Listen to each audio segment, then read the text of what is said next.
Hello, and welcome to another episode of Lunch Break with the Village. We are thrilled that you are able to join us today, and we would love to know who is joining us, so please feel free to enter your location, the organization you're working with, etc., just so we are aware of who's joining us for today's program. My name is Yvette Young, and I am the Associate Vice President of Programs and Advocacy at the Village for Families and Children. And we have a very important topic to discuss today. Joining me is Yanique Grant from our Adult Services Department here at the Village. She will be having a very open and transparent conversation with us today about racial trauma. In light of the recent issues that our nation has been dealing with, this topic is extremely timely. The reality is that racism has caused traumatic experiences, especially in communities of color, and it's important for us to understand the mental health issues that are associated with racism. So we are thrilled to have Yanique with us today.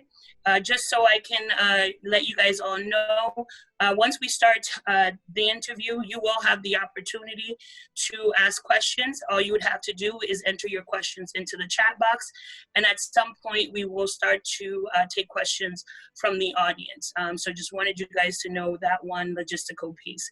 So at this time, Yanique, welcome. Thank you so much for being a guest with us today. And why don't we get started?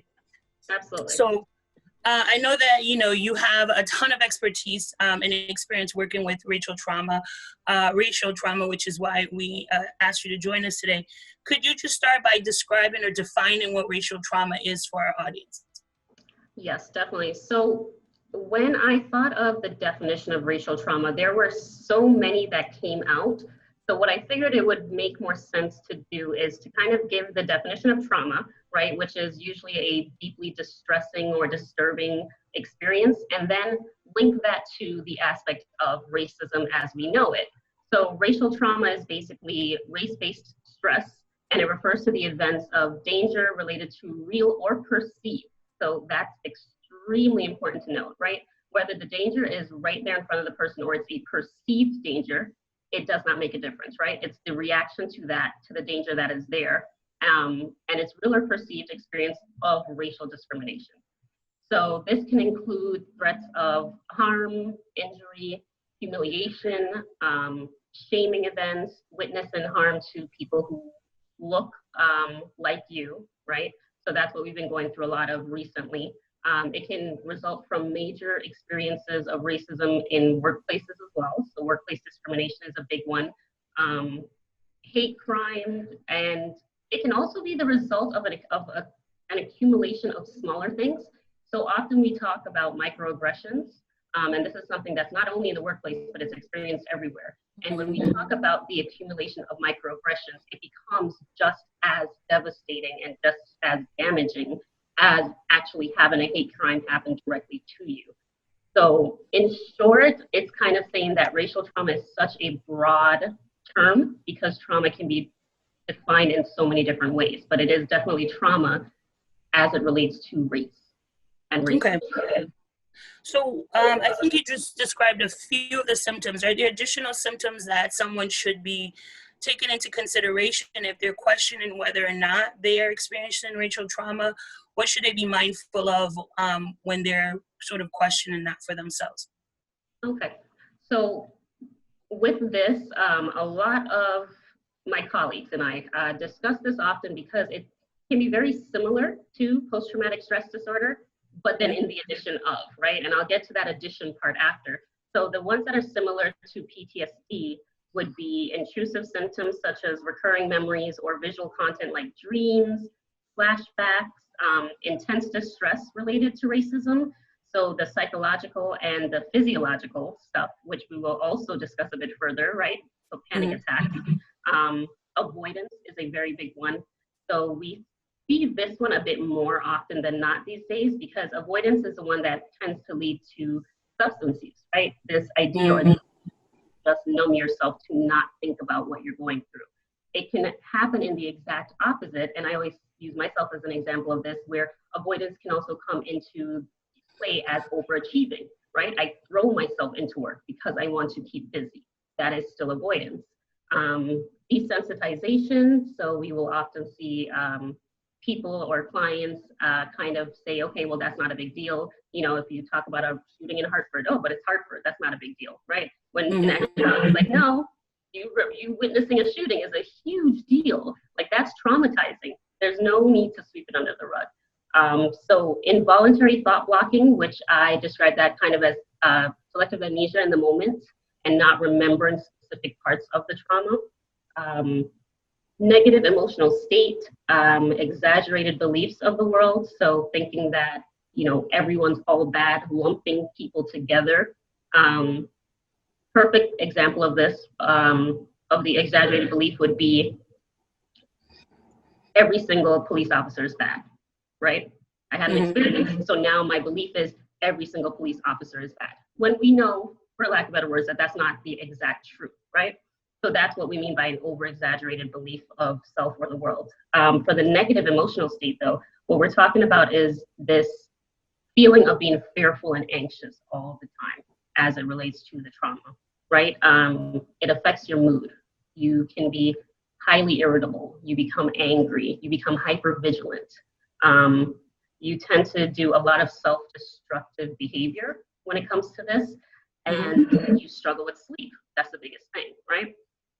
So a lot of these things, I should also point out, avoidance can come in terms of external stimuli. So now I'm avoiding movies that remind me of certain things. I'm avoiding people that look like certain people that have traumatized me. So there are so many layers to symptoms that these are just the ones that characterize PTSD.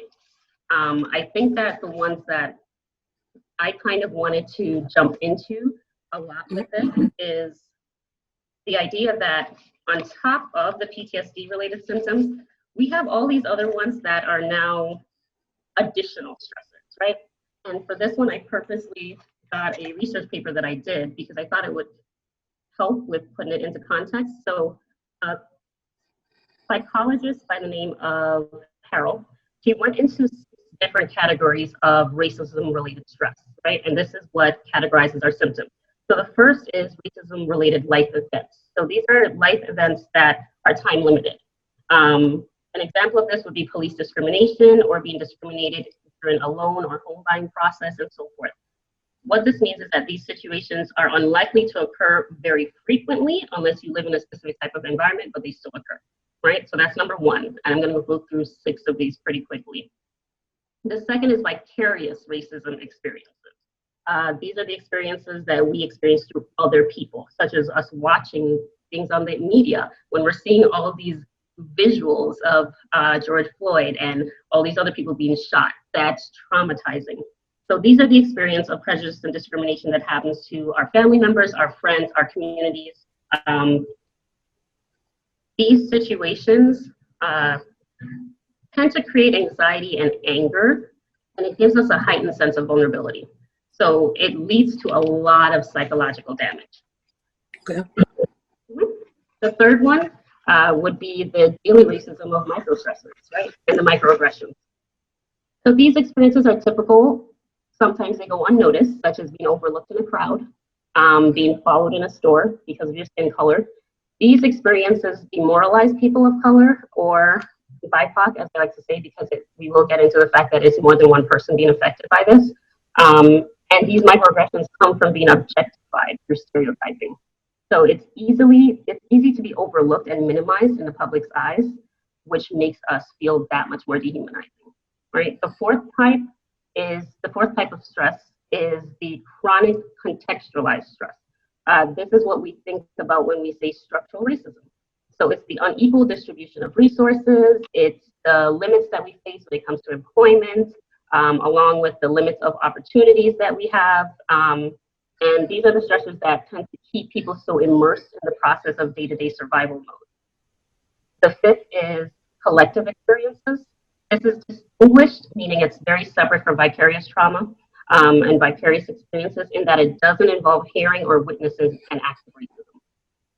This is more so the experiences of racism at the collective level, involving perceptions of themselves. This includes the lack of political representation, stereotypical portrayals in the media, and it can be looked at as an internalization of racism.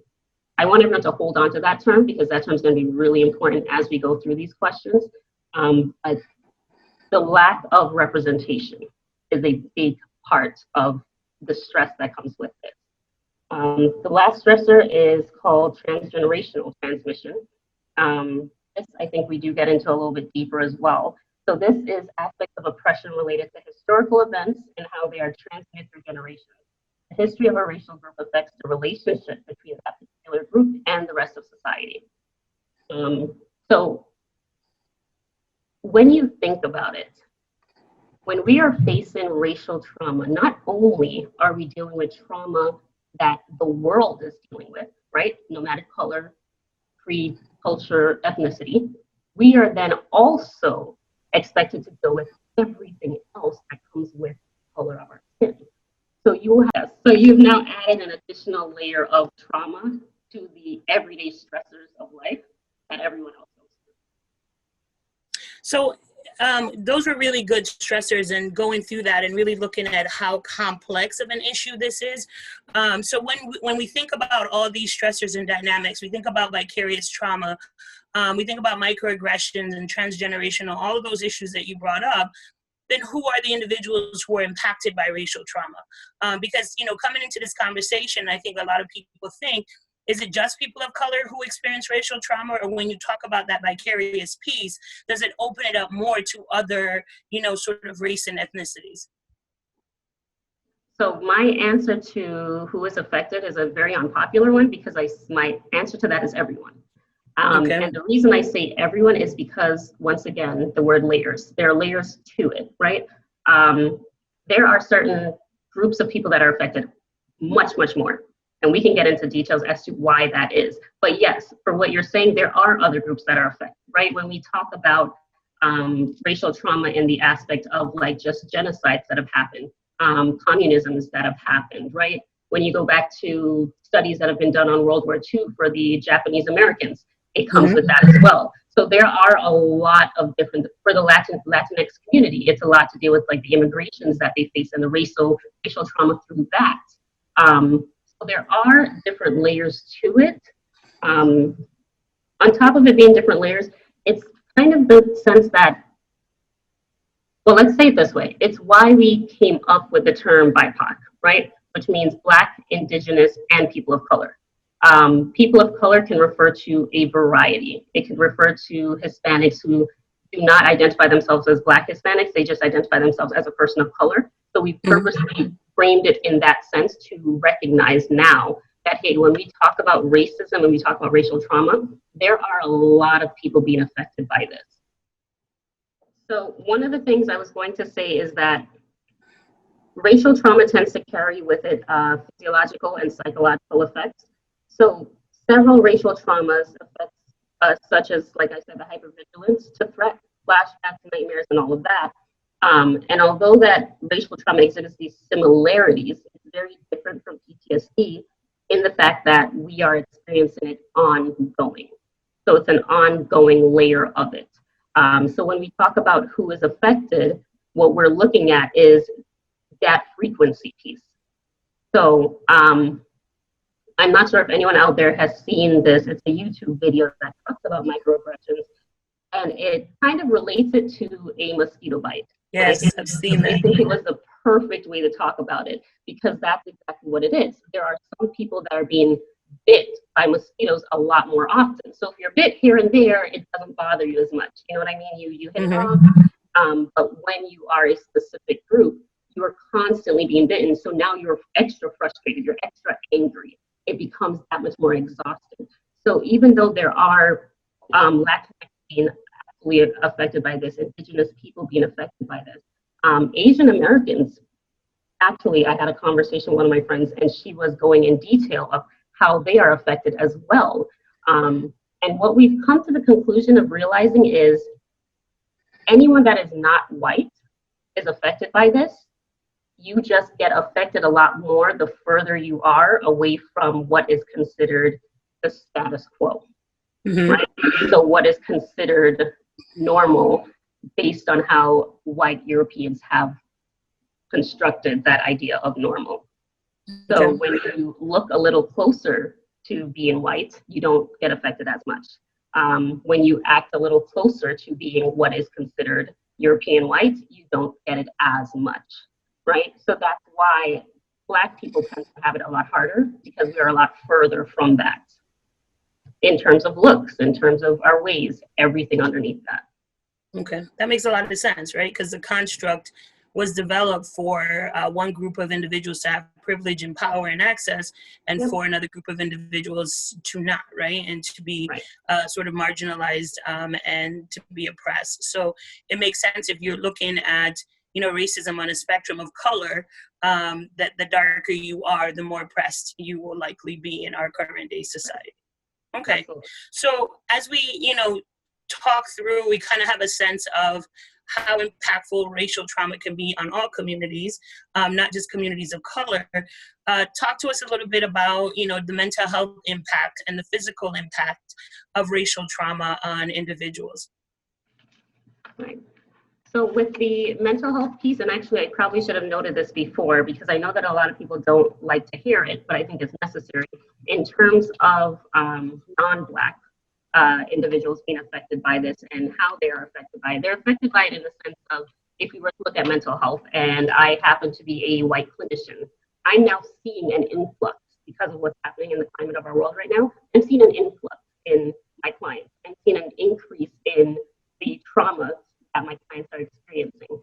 So I am not directly affected by it, but I'm affected by it through the indirect relation I have with my clients.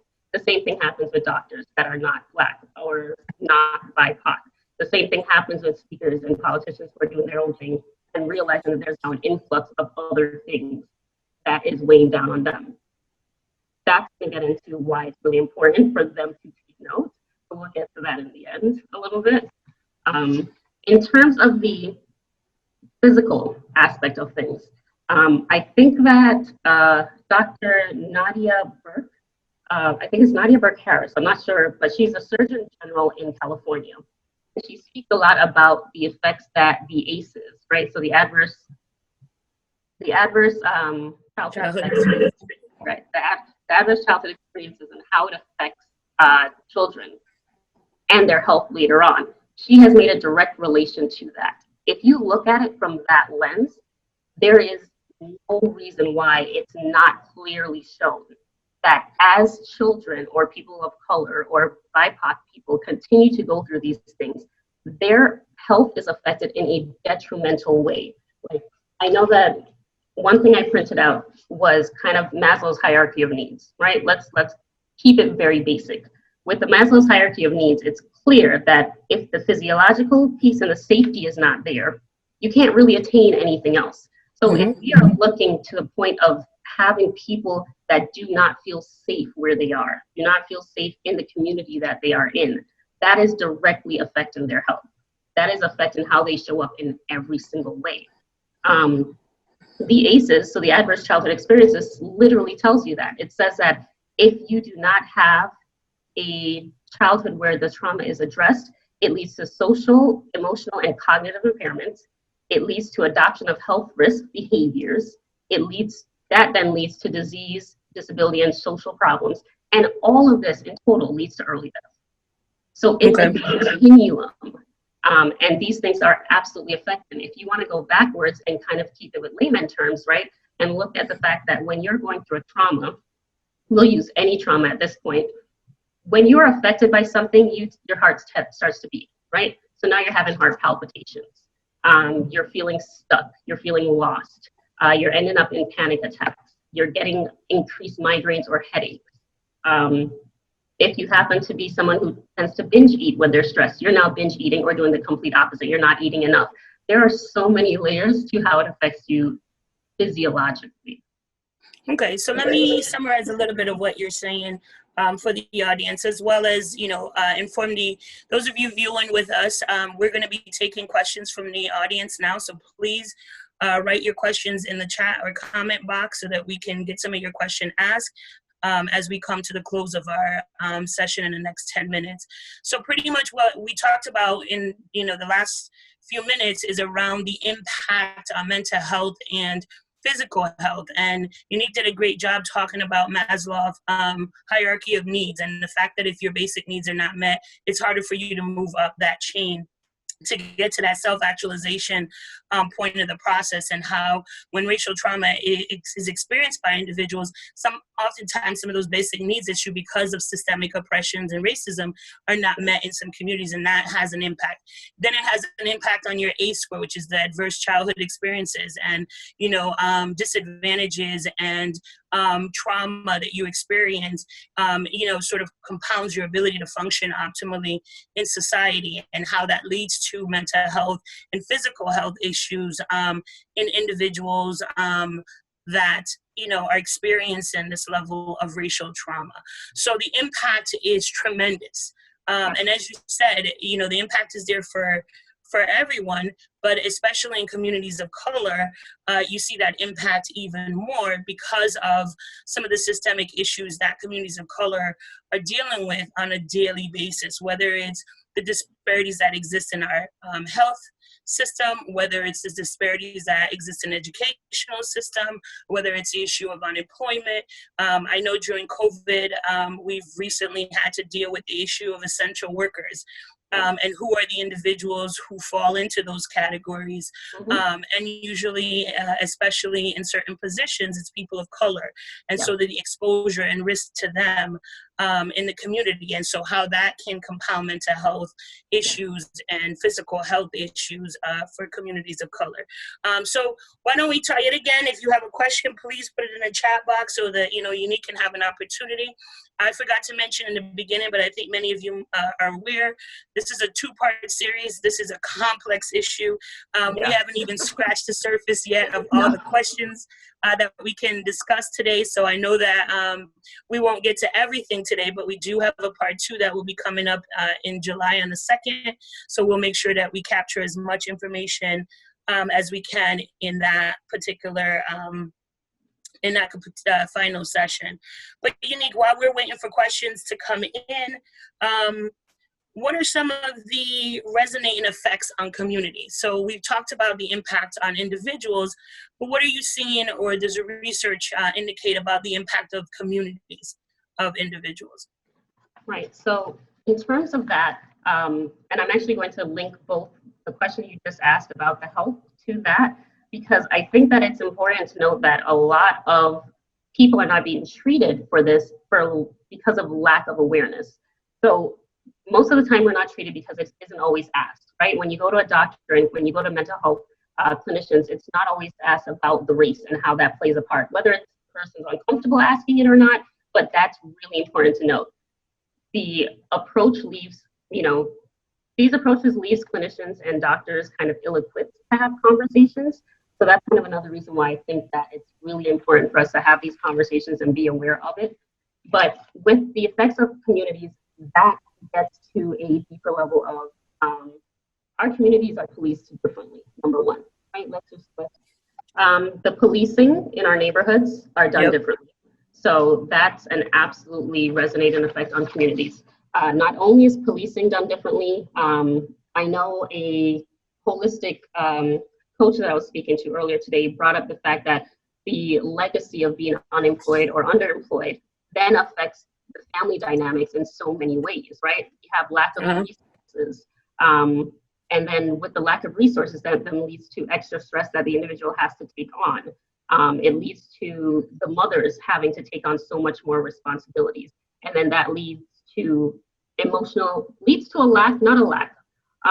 limited emotional availability for the children who then need something. So it's this perpetuating cycle of things where we are seeing on multiple levels that our communities are not receiving the care that they need. They're not receiving the resources that they need. They're not being given the opportunities that they need. And all of these things set us back completely. So a lot of times people say, well, pull yourself up by your bootstraps. And I always respond to that with, okay, you can't expect somebody to pull themselves up by their bootstraps if they have no boots. That doesn't make sense.